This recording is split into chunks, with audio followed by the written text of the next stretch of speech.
ഞാൻ doctor Kavitha, senior consultant in gynaec and obstetrics, Nile hospital, Kaiparambu. ഇന്നിവിടെ നമ്മൾ ആദ്യമായിട്ട് സംസാരിക്കാൻ പോകുന്നത് യൂറിനറി ഇൻകോണ്ടിനൻസ് അഥവാ മൂത്രവാർച്ച എന്നുള്ള ഒരു അസുഖത്തിനെക്കുറിച്ച് എല്ലാവർക്കും പറഞ്ഞ് മനസ്സിലാക്കി തരാൻ വേണ്ടിയിട്ടാണ്. എല്ലാവർക്കും വളരെ മടിയുള്ളൊരു കാര്യമാണ് ഈ മൂത്രവാർച്ച എന്നുള്ളൊരു കാര്യം പുറത്തു പറയാനായിട്ട്. ശരിക്കും പറഞ്ഞാൽ ഈ ഒരു അസുഖം കൊണ്ട് ബുദ്ധിമുട്ടുന്ന ഒരുപാട് ആളുകൾ നമ്മുടെ സമൂഹത്തിലുണ്ട്. പലരും പറയാൻ മടിക്കുന്നു എന്നുള്ളത് കൊണ്ട് തന്നെ അറിയാൻ കഴിയുന്നില്ല എത്രത്തോളം ആളുകൾക്ക് ഇത് അഫക്റ്റഡ് ആണ് എന്നുള്ളത്.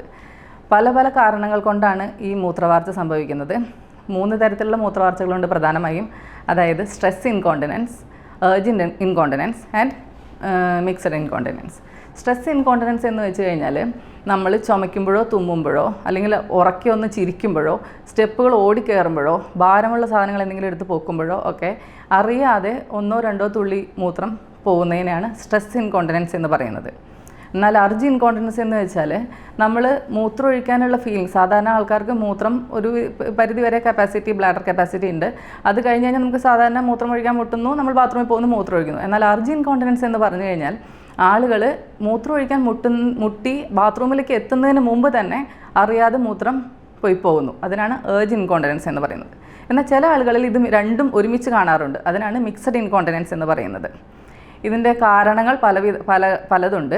സ്ട്രെസ് ഇൻകോണ്ടിനൻസിൻ്റെ പ്രധാനമായ കാരണം നമുക്ക് പെൽവിക് മസിൽ, ഈ പെൽവിക് ഗേർഡിൽ എന്ന് പറയുന്നത് നമ്മുടെ അരയ്ക്ക് ഉറപ്പ് കൊടുക്കുന്ന ആ മസിലിൽ വീക്ക്നെസ് ആവുന്നതിനനുസരിച്ചിട്ട് മൂത്രസഞ്ചിയും താഴത്തെ മസിൽസ് ലൂസായി താഴേക്ക് മൂത്രസഞ്ചി ഇറങ്ങി വരുന്ന പോലത്തെ ഒരു ഇഫക്റ്റാണ് ഉണ്ടാവുന്നത്. അതുകൊണ്ട് തന്നെ മൂത്രം അറിയാതെ തുമ്മുമ്പോഴും ചുമയ്ക്കുമ്പോഴും ഒക്കെ പോയി പോകുന്നു.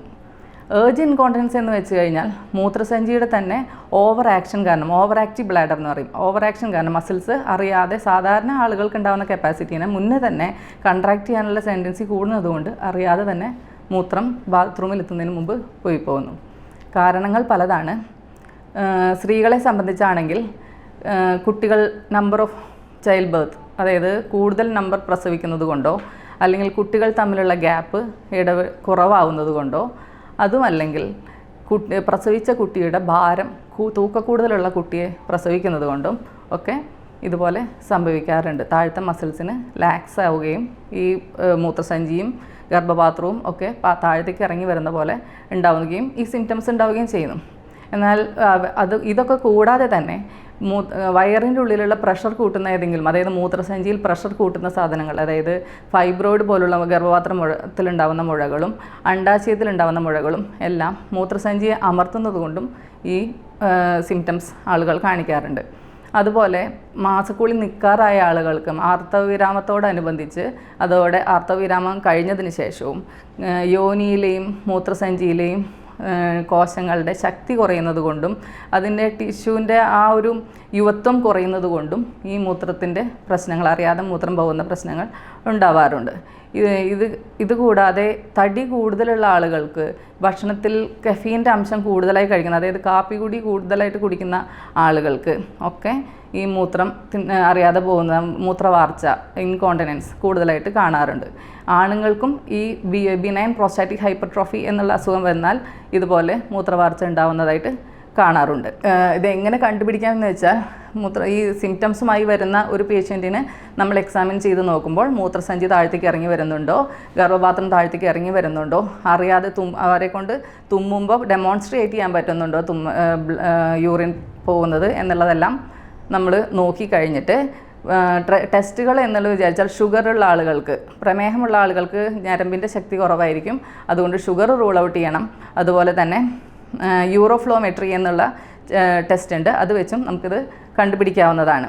ചികിത്സ എന്ന് പറഞ്ഞിട്ടുണ്ടെങ്കിൽ ഭക്ഷണത്തിൽ കൊഴുപ്പിൻ്റെ അംശം കുറയ്ക്കുക, അതായത് തടി കുറയ്ക്കുക, എക്സസൈസ് ചെയ്യുക, കഫീൻ അടങ്ങിയ ഭക്ഷണങ്ങൾ ഒഴിവാക്കുക, കൂടുതലായി കഴിക്കുന്നത് ഒഴിവാക്കുക, രാത്രിയിൽ അല്ലെങ്കിൽ ഈവനിങ്ങിന് ശേഷം വെള്ളം കുടിക്കുന്നത് കുറയ്ക്കുക, എക്സർസൈസ് ചെയ്യുക, വെയിറ്റ് കുറയ്ക്കുക. ഇതെല്ലാമാണ് നമുക്ക് പറഞ്ഞു കൊടുക്കാവുന്ന കാര്യങ്ങൾ, ചെയ്യാനായി പറഞ്ഞു കൊടുക്കാവുന്നത്. ട്രീറ്റ്മെൻറ്റ് എന്നുള്ള രീതിയിൽ പറയുകയാണെങ്കിൽ ഈ പെൽവിക് ഫ്ലോർ എക്സസൈസ് എന്ന് പറഞ്ഞ് ഞാൻ നേരത്തെ കാണിച്ച മസിൽസിനെ ശക്തി വയ്ക്കുന്ന കീഗൽസ് എക്സസൈസ് എന്ന് പറഞ്ഞ എക്സസൈസ് ചെയ്യുന്നത് വഴി പെൽവിക് ഫ്ലോർ മസിൽസിനെ നമുക്ക് ശക്തി കൂട്ടാവുന്നതാണ്. അത് എങ്ങനെയാണെന്ന് വെച്ചാൽ നമ്മൾ മൂത്രമൊഴിക്കാൻ മുട്ടുമ്പോൾ താഴത്തെ മസിൽസ് ടൈറ്റാക്കി പിടിക്കുന്നത് മാതിരി ഒരു കസേരയിൽ മുന്നോട്ട് ആഞ്ഞിരുന്ന് മലദ്വാരത്തിലേക്കും മൂത്രനാളിയിലേക്കും ശ്രദ്ധ കേന്ദ്രീകരിച്ചുകൊണ്ട് അവിടുത്തെ മസിൽസിനെ ശക്തിയോടുകൂടി ഉള്ളിലേക്ക് വലിച്ചു പിടിക്കുക. ഒരു 3 സെക്കൻഡ് പിടിക്കുക, പിന്നെ കുറച്ച് കഴിയുമ്പോൾ 5 സെക്കൻഡ് ആക്കുക, 10 സെക്കൻഡ് ആക്കുക, അങ്ങനെ കൂട്ടി കൊണ്ടുപോയി 8 പ്രാവശ്യം ചെയ്യുക. ഡെയിലി 3 പ്രാവശ്യം ചെയ്യുക. അതായത് 8 കൺട്രാക്ഷൻ 3 പ്രാവശ്യമായി എല്ലാ ദിവസവും ചെയ്യുക. അതൊരു 3 മാസത്തേക്ക് ചെയ്ത് കഴിഞ്ഞാൽ കുറച്ചൊരു ശക്തി കിട്ടുകയും മസിൽസിന് ശക്തി കിട്ടുകയും ഈ സ്ട്രെസ് ഇൻകോണ്ടിനൻസ് എന്ന് പറഞ്ഞ അസുഖം നമുക്ക് ഒരു പരിധിവരെ കുറയ്ക്കാനും സാധിക്കും. ഇനി ചികിത്സ എന്നുള്ള അടിസ്ഥാനത്തിൽ ചെയ്യുകയാണെങ്കിൽ കോസ്മെറ്റിക് ഗൈനക്കോളജിയിൽ നമുക്ക് ഹൈഫം എന്ന് പറയുന്ന ഒരു മെഷീൻ നമുക്ക് അവൈലബിൾ ആണ്. മാഗ്നറ്റിക് ചെയർ ആണ്. നമ്മൾ ഈ ചെയ്യുന്ന കെയ്ഗൽസ് എക്സസൈസിന് പകരമായിട്ട് 20 മിനിറ്റ് നമ്മളൊരു മാഗ്നറ്റിക് ചെയറിൽ ഇരുന്ന് കഴിഞ്ഞിട്ടുണ്ടെങ്കിൽ ഈ പറയുന്ന പെൽവിക് ഫ്ലോർ മസിൽസ് 11,200 പ്രാവശ്യം കൺട്രാക്റ്റ് ചെയ്യുകയും ആ മസിൽസിന് ശക്തി വയ്ക്കുന്നത് മൂലം ഈ ഇറങ്ങി വരുന്ന മൂത്രസഞ്ചിയും മൂത്രനാളിയും നമുക്ക് ഒരു പരിധിവരെ ടൈറ്റാക്കാൻ സാധിക്കുകയും ചെയ്യും. പിന്നെ അർജി ഇൻകോണ്ടിനൻസ് ആണെന്നുണ്ടെങ്കിൽ ട്രീറ്റ്മെൻറ്റായിട്ട് നമുക്ക് മരുന്നുകളും എക്സർസൈസും കൂടെ തന്നെയാണ് ചെയ്യുന്നത്. അങ്ങനെ നമ്മളുടെ വ്യായാമവും ഭക്ഷണശീലവും കറക്റ്റ് ചെയ്യുന്നതിനൊപ്പം ഈ ട്രീറ്റ്മെൻറ്റും കൂടെ ചെയ്ത് ഷുഗർ കൺട്രോൾ ചെയ്ത് ഭക്ഷണത്തിൽ മാറ്റം വരുത്തി നമുക്ക് ഈ അസുഖത്തിന് ചികിത്സ ചെയ്യാവുന്നതാണ്.